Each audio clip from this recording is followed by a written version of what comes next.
आज जो हम लोग पढ़ रहे हैं वो है त्रिभुज। त्रिभुज कहते किसे हैं ये हमको पहले से मालूम है कि तीन रेखाखंडों से घिरी हुई बंद आकृति क्या कहलाती है, तो त्रिभुज कहलाती है। इस तरह से तीन रेखाखंड हमने खींच लिए, ए बी और सी। ये हमारे पास कौन से रेखाखंड है, ए बी ये वाला, बी सी और सी ए। ये तीन रेखाखंडों से घिरी हुई बंद आकृति क्या कहलाएगी, त्रिभुज कहलाएगी। अब त्रिभुज के प्रकार क्या होते हैं? एक प्रकार का त्रिभुज नहीं होता, कई प्रकार का होता है। यहाँ देखो इस बोर्ड पे गणित में त्रिभुज बना हुआ है, रबड़ से बनाया ना त्रिभुज। ये त्रिभुज का निर्माण हमने किया, ये त्रिभुज एक बना हुआ है, दिख रहा होगा। तो ये गणित किट में दिया है, त्रिभुज हमने बना के ट्राई किया। अब इसके प्रकार क्या क्या होंगे, तो पहला प्रकार हम बता रहे हैं, ये भुजा के आधार पे है। भुजा के आधार पे कितने त्रिभुज होते हैं, और दूसरा कोण के आधार पे।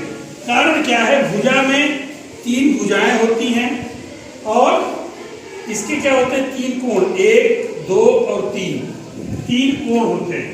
इसलिए 3 कोण और 3 भुजा के आधार पे त्रिभुज के प्रकार क्या होंगे, कुल 6 प्रकार होंगे। 3 भुजा के आधार पर और 3 कोण के आधार पे।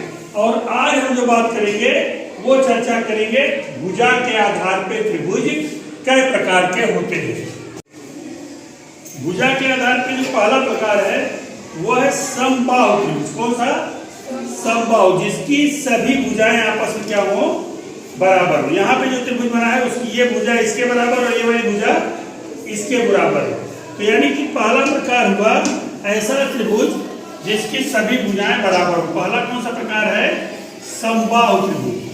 समबाहु, सम माने बराबर, बाहु माने भुजाएं, जिसकी सभी भुजाएं बराबर होती हैं उसको हम क्या कहते हैं, समबाहु त्रिभुज कहते हैं। इसकी क्या होगी, तीनों भुजाएं आपस में बराबर हो, ए बी सी। ये वाली भुजा इसके बराबर, ये इसके बराबर। कहने का मतलब ए बी बराबर बी सी बराबर सी ए, ये तीनों आपस में क्या होंगी, बराबर होंगी। उसको हम क्या कहेंगे, समबाहु त्रिभुज कहेंगे। ठीक है, यहाँ हमने गणित किट का जो ये दिया गया है इसमें बता दिया है तीनों भुजाएं आपस में। इसमें स्केल भी दिया है, स्केल से अगर हम नापेंगे तो ये दूरी ये दूरी ये दूरी तीनों आपस में क्या होगी, बराबर होगी। तो ये क्या कहलाएगा, समबाहु। सम माने बराबर, बाहु माने भुजा, जिसकी सभी भुजा बराबर होगी वो समबाहु त्रिभुज कहलाएगा। दूसरा है समद्विबाहु त्रिभुज। सम माने बराबर, द्वि माने दो, बाहु माने भुजा और त्रिभुज माने त्रिभुज। ऐसा त्रिभुज जिसकी दो भुजाएं आपस में बराबर हो वह कौन सा कहलाएगा, समद्विबाहु त्रिभुज कहलाएगा। कौन सा त्रिभुज कहलाएगा, समद्विबाहु त्रिभुज कहलाएगा। ये ए बी सी, ये वाली भुजा इसके बराबर है, ए बी बराबर ए सी।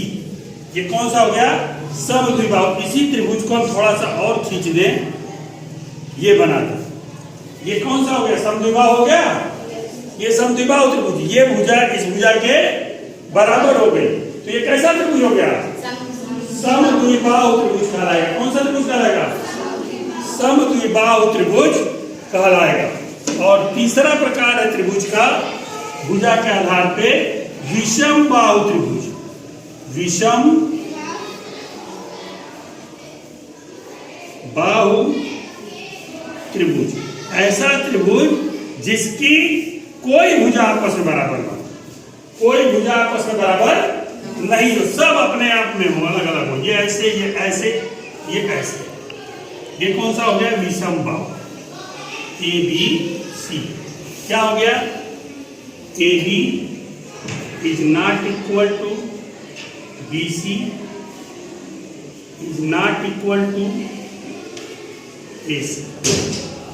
ये तीनों आपस में बराबर नहीं होगी, तो इसको हम क्या कहेंगे, विषम बाहु त्रिभुज कहेंगे। जैसे ये वाला त्रिभुज विषम बाहु त्रिभुज, कोई भुजा इसकी आपस में बराबर नहीं है, बराबर है।